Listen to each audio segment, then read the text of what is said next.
Sri Lanka saw one of the bloodiest civil wars in the world between the ethnic Sinhalese majority and the largest Tamil minority.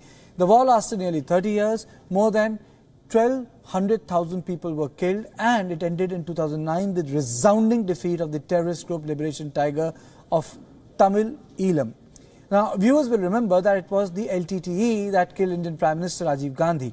Since then, there has been relative peace and rapid development of the war-savaged north and east of Sri Lanka.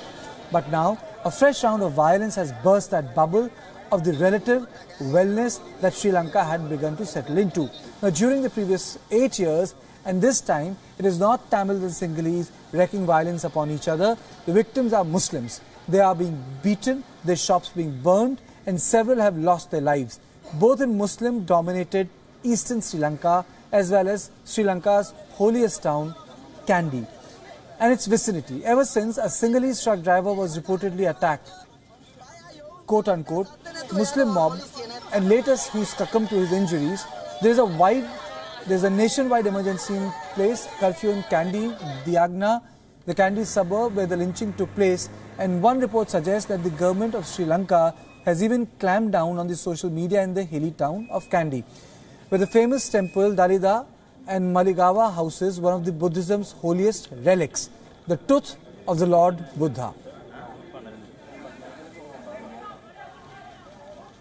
Among such scenes of unrest, it is natural that the government and the opposition blame each other. Sources in the government of Sri Lanka blame the opposition faction led by former President Mahinda Rajapakse, who since his new party's victory in recent provincial polls is on the comeback trail. But the current coalition government has been torn asunder by infighting and by long-standing tension between President Maithripala Sirisena and Prime Minister Ranil Wickremesinghe. Colombo is under huge pressure to come good on promises to tackle unemployment, staggering external debt, and to come clean on what has come to be known as the bond scam involving Central Book of Sri Lanka. The government also assured the country's largest Tamil minority that would be the government to finally deliver on the promise of the greatest autonomy for the Tamil majority north and its east. It's therefore the most damning indictment of all to register the reaction to the ongoing attacks on Muslims of all ethnicities, the Tamils themselves. The leader of the opposition of the Tamil National Alliance, Mr. R. Sampanthan said, and I quote, "People seem to have the confidence that they can engage in such acts and that the arms of the law would not reach them," unquote. His colleague, the TNA's Jaffna's parliamentarian, Mr. M.A. Sumantharan, was even more hard-hitting. He said, quote, "Fundamental belief that one must pander to extremists within the majority community must change," unquote. He also accused the Sri Lankan government of lacking spine. That is not there in the president, the PM, or in any cabinet minister. If you can understand for what the right and what is right, then you have no right to govern, unquote. Sri Lanka's societies are complex as India. Investigations are on, and it's not clear as to who attacked whom and whether the Buddhist militant group Bodhubala Sena is behind the spate of attacks on the minority Muslims. But given that even the 30-year-long civil war was about a deep ethnic, not religious divide between Tamil Sinhalese, it is likely that the current crisis in Sri Lanka has its roots in religion, not in race, but in mounting existential problem which only Colombo can and should address. And I'm joined by Dr. Jehan Perera, NPC from Colombo. And thank you for making time for WION. My first question to you, sir, is that what explains the genesis of this violence in Sri Lanka? I think it's more deep-rooted than we initially thought. There was a feeling that the violence was being politically orchestrated, especially by hardline Buddhist groups, Sinhala groups, with the backing, tacit backing of the main opposition party led by the former president. But now the tenacious nature of the violence that is not going away. It started in the eastern town of Ampara and now has spread to the hill capital, Kandy, which is really Sri Lanka's second city. And it has been persisting for the last 4 days. I mean, we have had curfew in that city in the city of Kandy and the entire district for the last 3 days. And still the mobs are not going away, the violence is not going away, and now the government even feels that it has to censor the social media, control it. So this shows that this is actually a deeper rooted problem. And I think at the root of it, we will find the insecurity of the Sinhalese.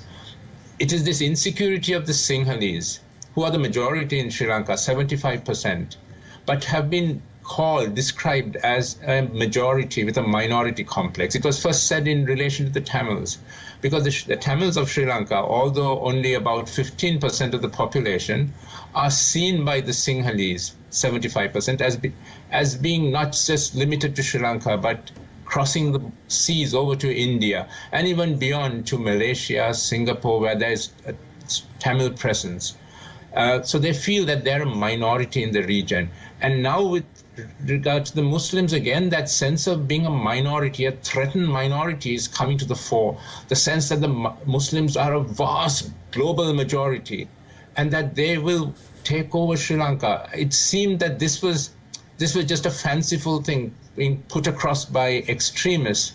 But now I'm getting the sense that it is actually a very deep problem, and it cannot simply be attributed to the ill doings of the main opposition party led by the former president. That is also a problem, but I think now it goes much deeper, and we have to really tackle this through both short-term and longer-term processes. Why do you say that the majority has acquired a minority complex?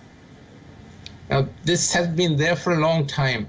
Scholars who are studying the ethnic conflict with the Tamils and the civil war, and the persistent refusal of the Sinhalese to devolve power to the Tamil majority areas, to share power with the Tamils, to want to be a dominant majority. They explained it in these terms, that that the insecurity of the Sinhalese is what held them back from giving what India has done. India has a semi-federal or quite a federal system. You share your power. The center shares its power with the regions.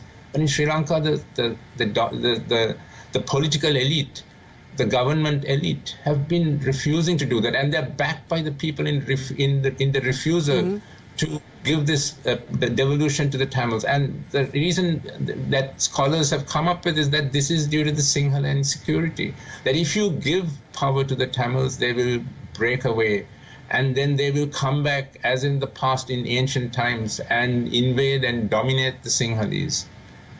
So this was first with regard to the Tamils, but now we see it also in regard to the Muslims.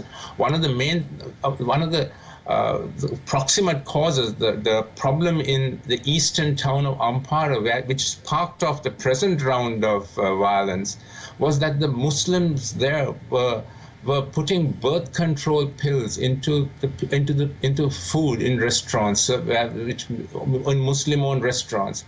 And this is meant to reduce the Sinhala population.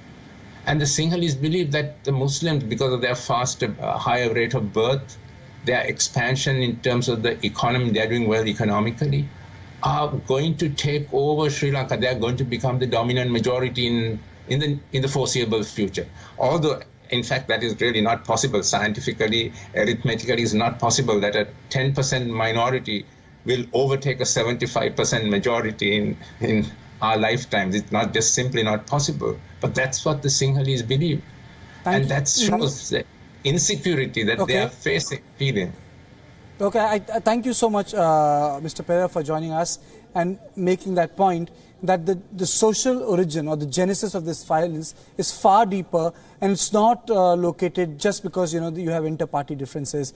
It's more societal in nature and requires far greater intervention on part of the government of Sri Lanka.